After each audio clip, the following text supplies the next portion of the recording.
Okay, welcome back to the Adaptive Journey podcast. I'm Albert Wolfe, Executive Coach for Adaptive Leaders, recording here from Guangzhou, China. And I am delighted to have on the show today Jonathan Cox. Jonathan, why don't you just say where you're recording from and what you're doing these days?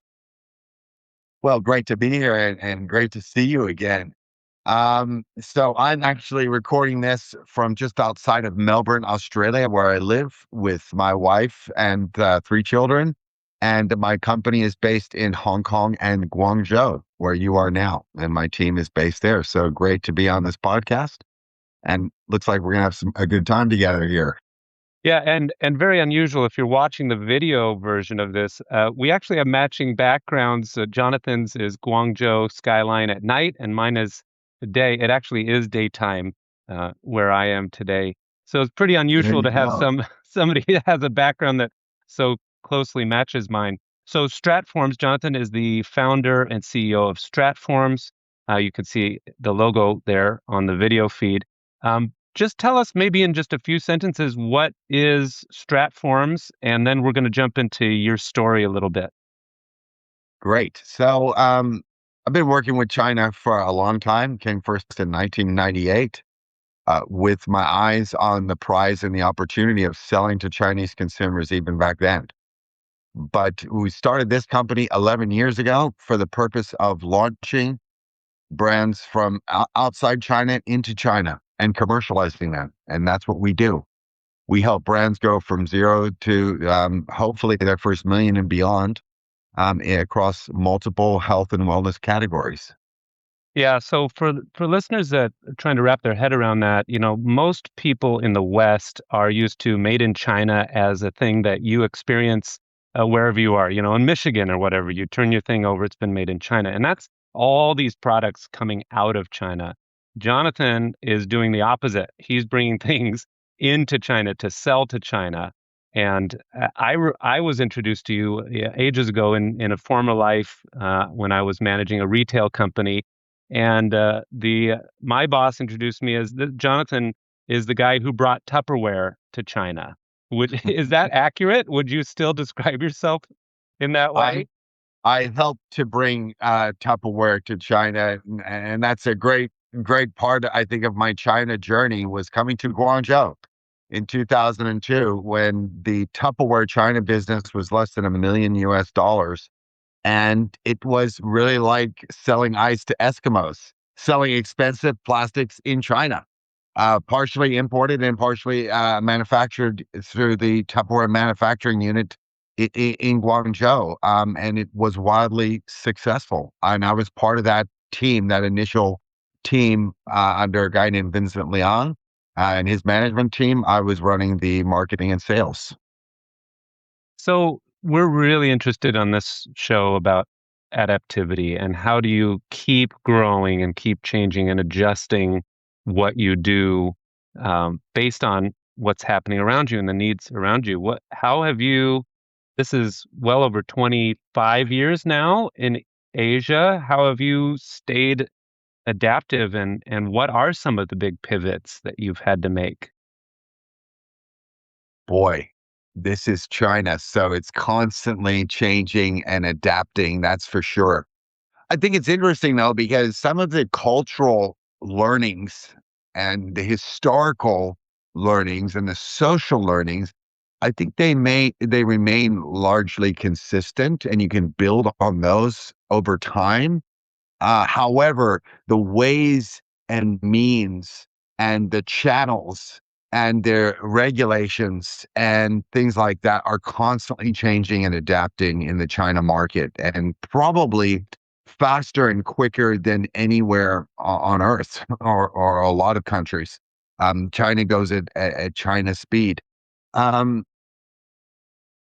I think that's one thing with China that is fascinating and even somewhat addictive is that if you're a curious person and like to know what's next and what's new, you are going to get that satisfied in China because it's constantly changing and adapting. When we were doing Tupperware and looking for franchisees, we were putting a small advertisement in like Guangzhou Ribao in the newspaper.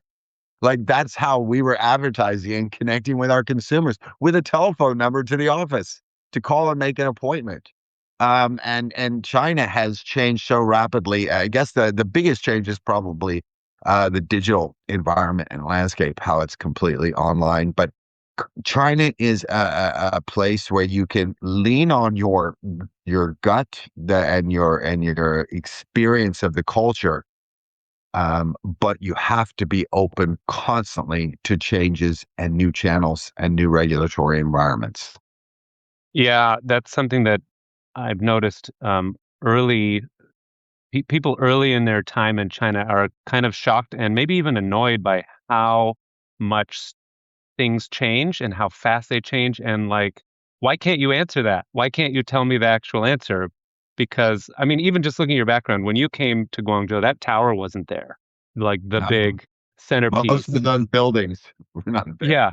So it's very, very fast. In 20 years, everything has changed so quickly. So you seem to like that. You seem to be energized by that. But there is a certain, I'm sure you know them, certain type of people who are not really into that, and it bothers them. Yes. I think for sure with China, you have to learn to deal with ambiguity. You have to have that skill because there's also China is an environment where let me first start by saying that China is becoming easier and easier to access and understand from a regulatory and legal and marketing perspective. It is becoming clearer and clearer.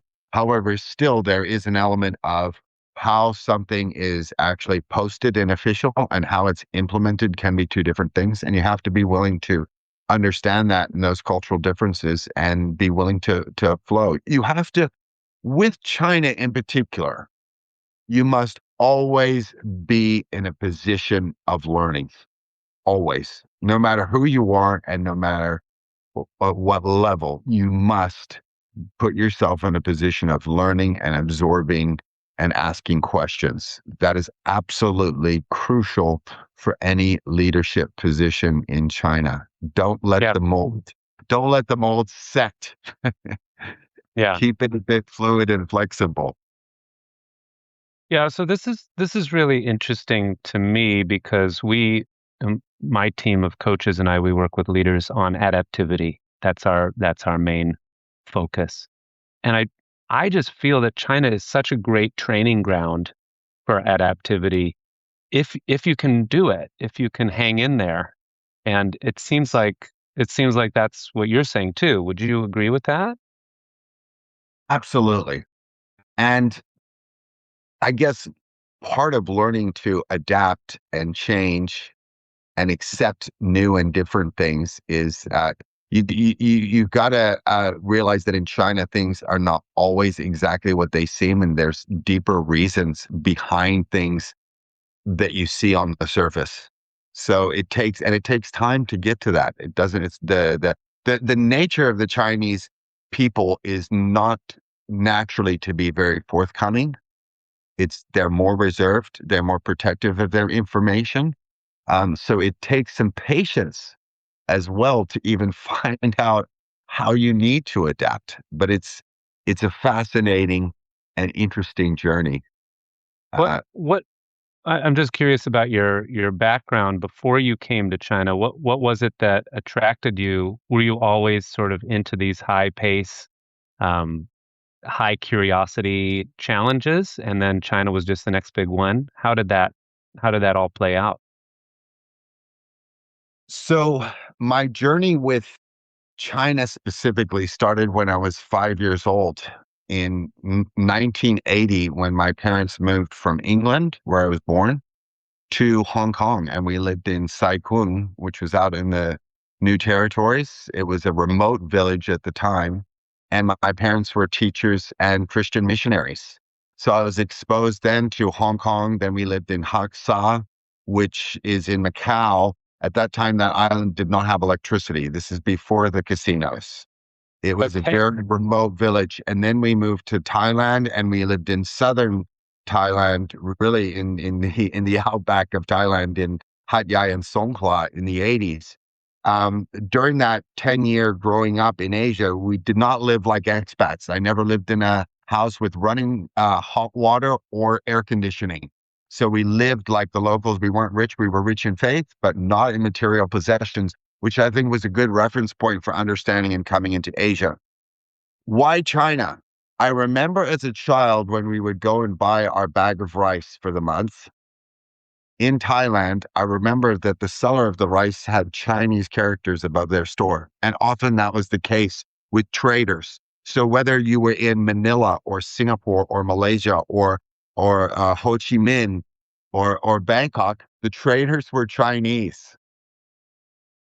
And I also knew enough growing up in Asia that the the kanji in Japan were from originally from China. That if you went to Seoul, the names of the places were also in Chinese. So I knew Zhongguo, the middle. I knew that the middle country that was the Laiyuan of a lot of things for Asia when it came to trade. In 1998, when I went to Qingdao, Dashi, Qingdao University, people were still doing their MBAs and going to Tokyo and learning Japanese. It was kind of early, and but I felt and knew from my history that a lot of things came out of China, and so I went and studied Mandarin for 3 years in Qingdao with a vision of not only giving a man a fish, but teaching a man to fish. And that the concept in my mind that changed during that period in Qingdao was that um, good commercialism was a way to develop the world. Good trade, good, honest, healthy trade of healthy goods and services was a great thing to bring to China and to be part of. So it was just China was always exciting to me, and it still is today. It is just such an exciting journey. You talk about an activity, the things about around curiosity, courage, and care. I think all of those are constantly part of your China journey and experience. And I've always loved it, and I think I always will. It's Yeah. exciting. Yeah. And and I totally agree. Obviously, we're both in China. We love China. The show is not supposed to be just for you listeners. If for those of you who are still listening, this is not an advertisement for China, but it is true that there's something especially exciting about living in the fast pace of Chinese developing economy and cities, which by now are, world class. I Yes. you mentioned the three C's of adaptivity: curiosity, courage, and care. You've actually sort of already talked about curiosity to a certain extent. How would you pull in courage and care into your journey and especially what you're doing now at StratForms? Well, courage is probably one necessity if you're an entrepreneur and you have your own company, especially in dealing with China. You've got to manage people, you've got to manage inventory, you've got to manage cash flow, uh, the challenges, regulatory environment, sales, marketing, you name it. And all of those a can be big wins, but they can also be disasters in their own right. They say that entrepreneurs only experience two emotions, absolute ecstasy or complete dread. And I can say that that's true. You have your moments and your wins that are just so wonderful. And then you have other times where you're wondering how you're going to continue and make it, or if something's going to blow you out. So courage is, especially in the early days of setting up a company, is an absolute requirement to survival, I would say. Do you want to encourage our listeners even further by sharing a story of dark times and how you got through it? Oh boy. Where do you start with that? Look, I think some of those things are very personal, how you go through them. I'm not saying personal in a way that I wouldn't want to share them, but it's very internal, I think, how you have to deal with them. I would say, well, one thing very, very simple is I think I'm a big believer in um meditation. and taking time to and mantras and um, uh, visualizing success and those type of things, manifestations.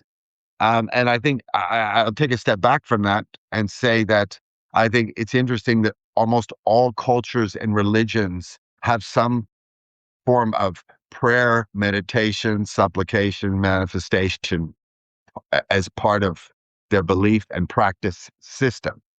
So it's a universally accepted way.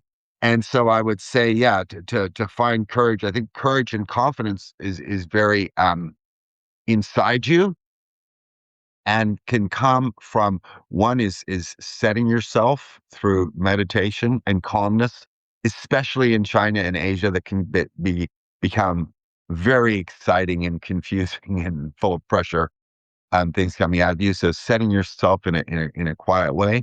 And also, I'm a big believer along the same lines with cognitive behavioral therapy, where it's you control your mind and your thoughts instead of letting the doubt in and the negativity come in and paralyze your mind and your decisions. Actually make a conscious effort to, just like you would physically, to exercise or eat right, mind what you're thinking and keep it. I'm not saying sweep the problems under the rug and don't face them, but be solution based, be positive based. Um, the other thing I would say, the third thing along those lines would just be, as you get older, you realize that things work out in the end. Try not to worry and too much about things, because it'll come to pass in most cases.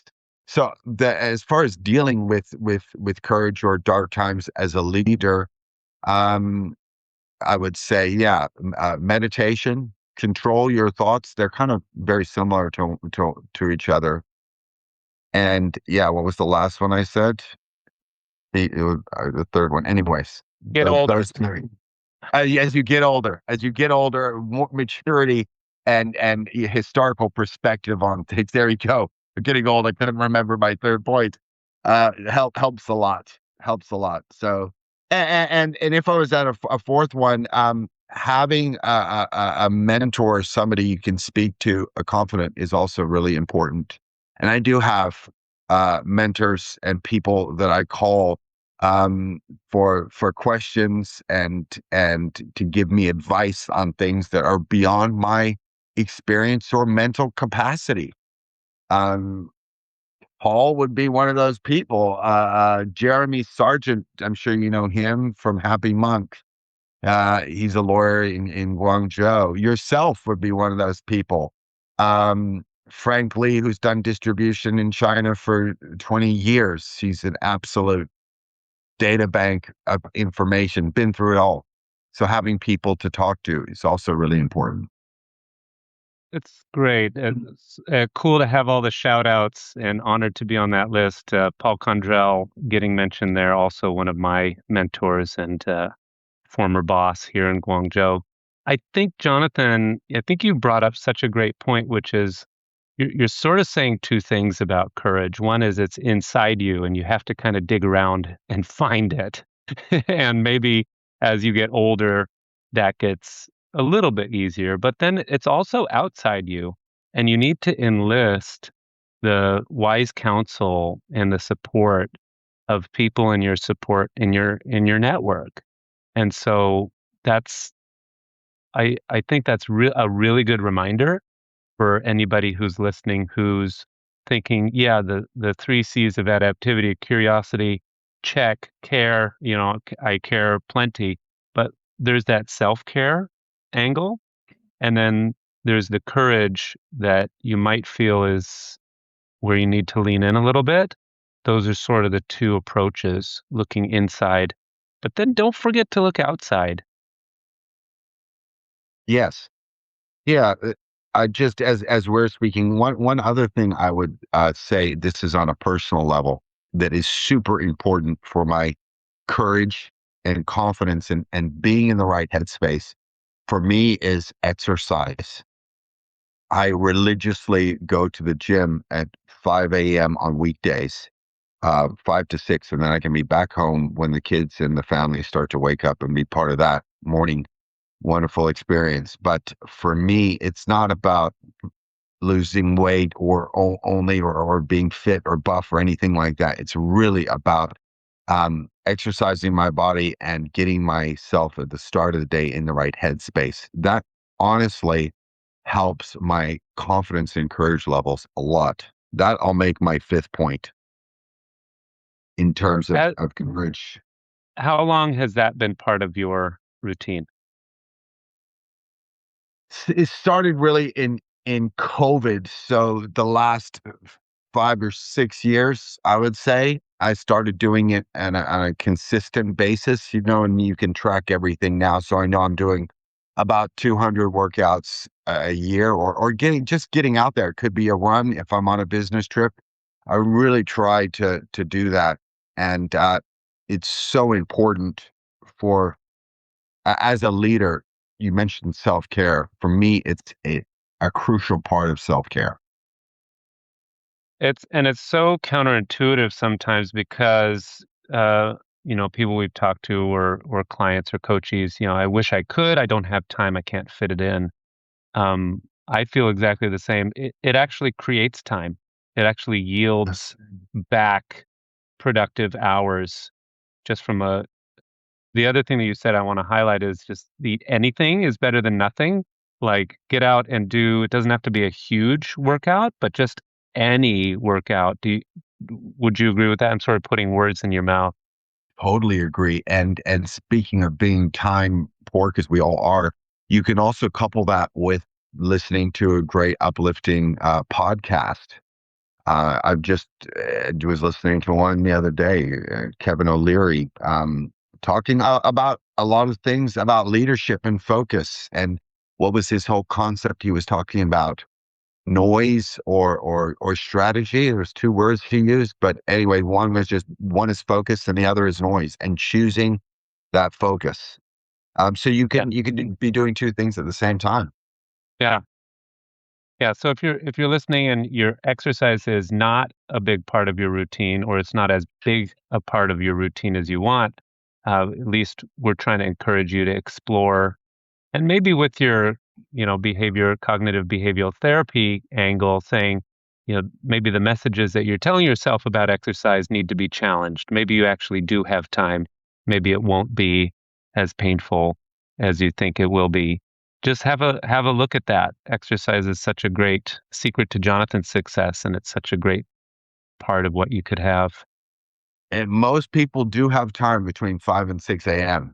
The other thing that was a game changer for me, I mean, this is becoming quite a personal story, but it does really, to me, it's very close to my leadership capabilities or development, which I'm always working on myself. But when I started this company 11 years ago, I also quit drinking.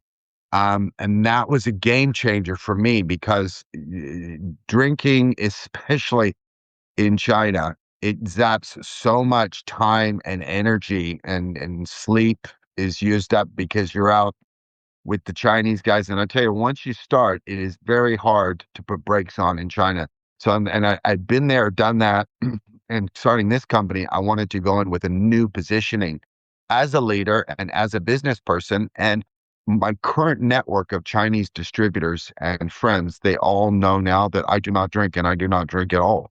It's not religious. It's actually about self-preservation, probably more than anything, and having the available energy and focus to run a business, take care of a family, and take care of myself. But I can tell you, you're not going to be getting up at 5 a.m. to do exercise for an hour if you've had a big night out on the Baijiu in China. It's just not going to happen. So Yeah. sometimes you got to give up other things to get others.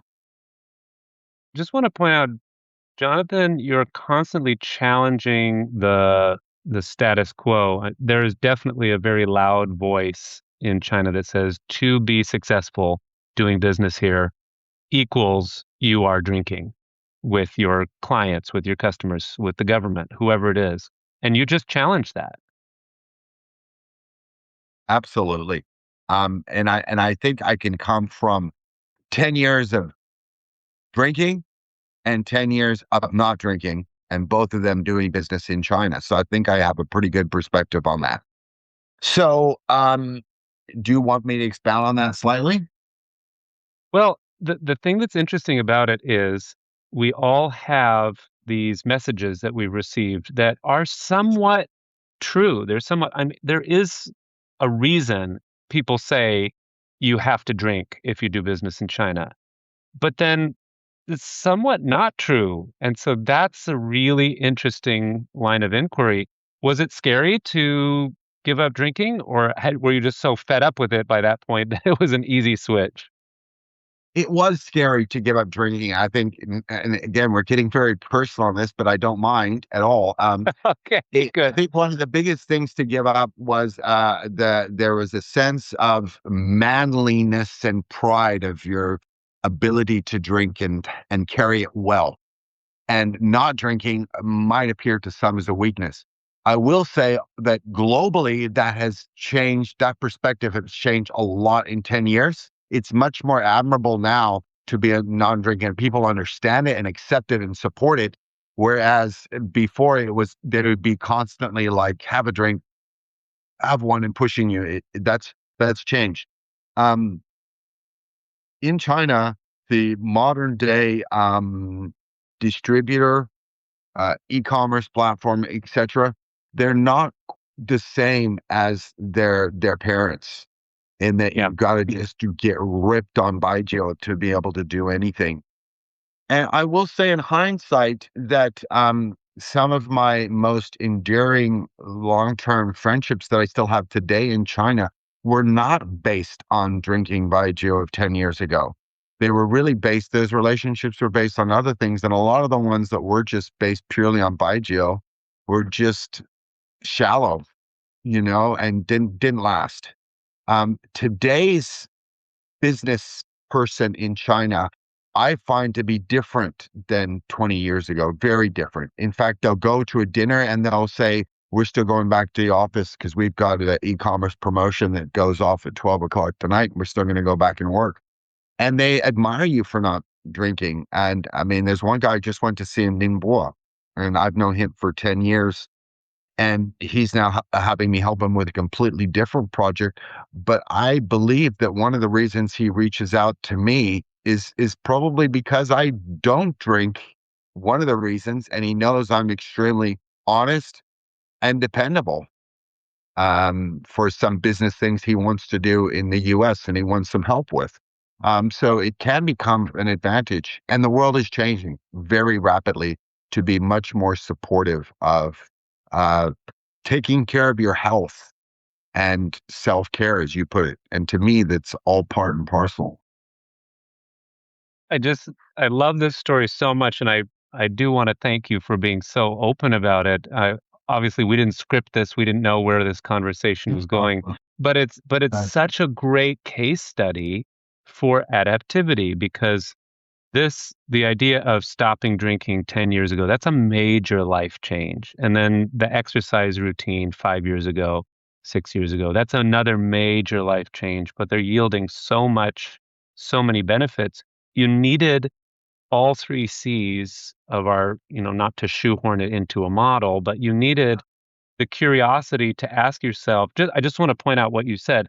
Wait a minute, let me just go ahead and take stock. Are my best relationships forged over drinking? Baijiu, for the listeners who don't speak Mandarin, and we forgive you, is a sort of a vodka-like, clear, very high proof Chinese liquor. Um, but are my best relationships forged over baijiu drinking, or actually is the opposite true? That's the curiosity piece. The courage you've Yes. talked a lot about. We don't have to double click on courage. It's scary to stop doing something that people all say you should be doing. And then the self-care and maybe even caring for others. You're saying people feel more cared about. Your friend in Ningbo feels like you are more reliable, you're a better friend, and you think it might be because you're not drinking. So they're all three in there. It could be part of it. You're certainly Yeah. not. You're certainly not sloppy, and you certainly know that any decision you've made is you did it in the best of your ability and with a clear mind and a clear heart, which is helpful to giving you um, courage and confidence about your decisions as well. Yeah. And the other thing I want to highlight from what you said is things are different now. This new generation is not their parents. The regulatory environment is different. And so Yes. if you're not significantly different, something's wrong because everything else is moving on and you need to be staying up with that, keeping up with that. Yes. That's a and you need to have your wits about you, and anything as I get older, as we get older, in such a fast-paced, young environment as China, anything you can do to help yourself keep up Yeah. with that pace, whether it's self-care, curiosity, or courage, all of those things, it helps you to stay young, stay Yeah. curious. Well, we're so into counterintuitive things on this show. Tell me just briefly before we close, give me a product story. Tell me something that StratForms did um, with a product that maybe surprised everybody and thought, "Oh, we didn't see that coming. Good thing we stayed curious enough to Um, ride it through." yeah, I think that is one thing about China is that I'm not a gambler. But, China is a it's not a gamble. I'm not gonna put that label on it, but you never know. You never know, what's gonna happen and what's gonna take off. No matter how much analysis you do, uh, often it's counterintuitive. Well, one of the first examples, which I won't labor, which is Tupperware. If you Okay. did market research on Tupperware, in China when we were relaunching it in 2002, any Chinese would tell you that Chinese don't like plastic and they certainly don't like expensive plastic and it's never going to work. But it ended up being, after my time, but almost a $500 million business in US sales, with huge profit margins. So that was one exception to the rule. The other one recently, which we've experienced with StratForms in China, was a brand called Mini Junbok, which means little sheep, I think, in kind of Australian slang. And it's a wool quilt, very high-end wool quilt, handmade in Naracoorte, South Australia, which is, if you don't know, that's sheep country. And they're 40-year-old, very genuine, very authentic Australian story. And they sell arguably one of the most expensive wool quilts that you can access in China. So we're talking retail prices of between 2,000 to 5,000 renminbi for a wool quilt. Okay, so it's like 700 US dollars. Yes. 700 US dollars plus. And then they have mattress covers and pillows and the accessories. Um, so we launched that a few years ago in China and it really took off. Now, this was very counterintuitive and counter cyclical almost to what they were saying about the Chinese economy. But one thing it proved that is that Chinese people do have money and they will pay for the best. And if it's positioned as such, and the other thing is you don't need to sell a lot to have pretty good sales numbers. So you sell a few thousand units at a price point like that, you're going to have some initial really strong sales numbers to put on the board. But that was one that I wouldn't have. Look, I believed in the product, I believed in the quality and the origin and the story, but I didn't expect it to take off like it did. So it's always exciting, and keeps you curious, keeps you hungry with China because you never know.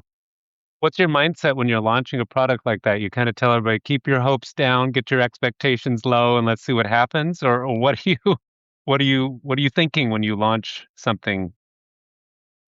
Well, you have to believe in it. You have to believe in it if you're in sales and marketing. Um, So, I mean, and we have the privilege of launching a lot of times products that are best in category. Um, and any product that's imported is high end. What am I thinking?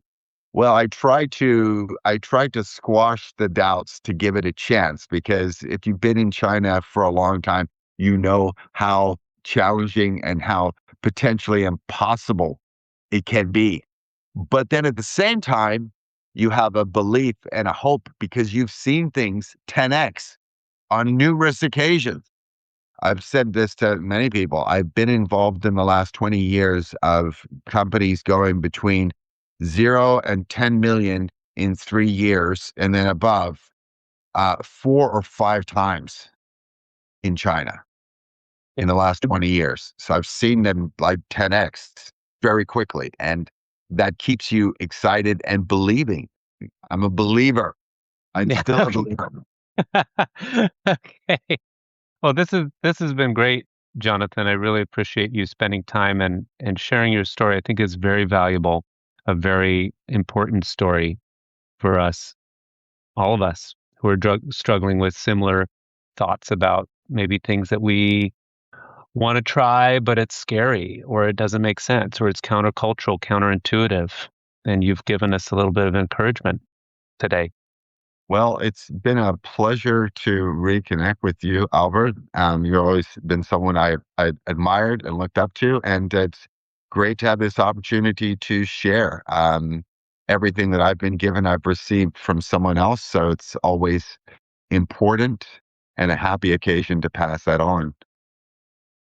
Well, thank you, Jonathan. And if you are listening and you're interested in launching a product in China, we're going to put a link to Jonathan's LinkedIn in the show notes and his website, so you can reach out to him if that's something that that you want to talk to him about. I'm sure he's always happy to Right. Thank you. talk to people. And appreciate you coming on the show, Jonathan. We'll hope to see you next time you're in Guangzhou. Definitely. Thank you. Talk to you Okay. soon. Okay. Thanks. Bye. Bye for now.